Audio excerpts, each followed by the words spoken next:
केवल ज्ञान YouTube channel पे आप सबका स्वागत है। पढ़ो, सीखो और जीतो, और जीतने वालों को मेरा सलाम।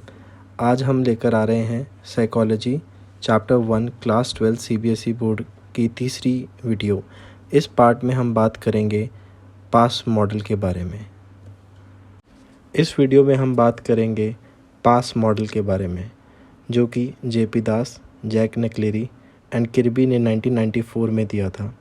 ये टॉपिक आपके सीबीएसई बोर्ड में पूछा जा सकता है और कई बार पूछा भी गया है, तो इसको ध्यान से सुनिए और आपकी जो भी क्वेरी हो कमेंट बॉक्स पे डालिए ताकि हम उसको आपके लिए सॉल्व कर सकें। अब यहाँ पर सबसे पहले इस मॉडल में आता है अराउज़ल और अटेंशन। तो अराउज़ल का एक एग्जांपल लेते हैं। फॉर एग्जांपल, जैसे आपके टीचर ने कहा कि कल वो आपका चैप्टर 1 का टेस्ट लेगा और इंटेलिजेंस के टॉपिक से वो टेस्ट लेंगे, तो अब आपके मन में एक अराउज़ल आ गया कि आपका टेस्ट है, तो आप अपनी अटेंशन उस टेस्ट की तैयारी करने में लगा देंगे। तो यहाँ पर वो ये कहता है कि अराउज़ल एंड अटेंशन एक पर्सन को इनेबल करता है इंफॉर्मेशन प्रोसेस करने में। अगर अच्छे लेवल का अराउज़ल होगा, वो उस पर फिर अच्छी अटेंशन डालेगा, तो वो एक रेलेवेंट एस्पेक्ट ऑफ प्रॉब्लम को सॉल्व कर सकता है। वो कहता है कि अगर बहुत ज़्यादा अराउज़ल है या बहुत कम अराउज़ल है, तो उसकी अटेंशन को अटेंड करने की या अटेंशन डालने की उस एक्टिविटी में वो बहुत ज़्यादा हैम्पर या इफ़ेक्ट होगी। तो अराउज़ल एंड अटेंशन में ये बताने की वो कोशिश कर रहा है।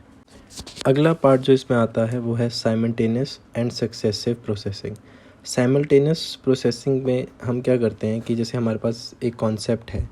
फॉर एग्ज़ाम्पल, उन्होंने हमें एक फ़िगर दे दिया और उस फिगर में 6 पार्ट्स हैं और एक पार्ट मिसिंग है। तो आपको उन 6 पार्ट्स को अंडरस्टैंड करके वो एक पार्ट का जो मिसिंग है उसको जॉइन करना है। तो इसे हम रेवन मैट्रिसेस टेस्ट में भी बहुत यूज़ करते हैं और आप पैटर्न से इसको निकालते हैं। फॉर एग्जांपल, जैसे आपके घर पे जिक्सॉ पज़ल आप बचपन में उसको खेलते होगे, तो क्या होता था, एक मिसिंग पीस होता था, तो उस पज़ल को पूरा अंडरस्टैंड करके आप वो मिसिंग पीस उस पर फिक्स करते थे, तो वो साइमल्टेनियस हो जाता है। और सक्सेसिव क्या होता है कि जैसे हम टेबल्स याद करते हैं, जैसे 1 1 ज़ा 1, 1 2 ज़ा 2, 1 3 ज़ा 3, 1 4 ज़ा 4। तो अब ये साइमल्टेनियस नहीं रहा, ये सक्सेसिव हो गया। मतलब एक के बाद एक, मतलब 1 1 ज़ा 1 है तो 1 2 ज़ा 2 हो जाएगा। तो उस तरह से जब हम कोई डिजिट्स याद कर रहे हैं, या फिर अल्फ़ाबेट सीरीज़ ले लो, ए के बाद बी आता है, बी के बाद सी आता है, तो ये जो चीज़ें हैं इन्हें हम सक्सेसिव लर्निंग में कहते हैं। The most important part of the pass model, जिससे ये शुरू होता है, P, that is for planning. तो अब आपको अराउज़ल हो गया, आपको अटेंशन भी आ गया, आपने अपना अटेंशन भी उस पर डाल दिया। अब आप एक्चुअली में प्लान बनाओगे। फॉर एग्जांपल कि आपके टीचर ने जो टेस्ट के लिए बोला था, टीचर के बोलने से आप में अराउज़ल हुआ, अराउज़ल से आपने अटेंशन डाला कि मैं टेस्ट की प्रिपरेशन करूँगा। तो आप प्लान करोगे कि आपको किस तरह से उस टेस्ट को तैयार करना है। जैसे कि आप ये देखोगे कि आपके पास 3 चैप्टर्स हैं, तो आप एक एक चैप्टर एक एक दिन को दे दोगे, क्योंकि आपके पास 3 दिन है उस टेस्ट को। तो इस तरह से आप एक प्लान बनाओगे।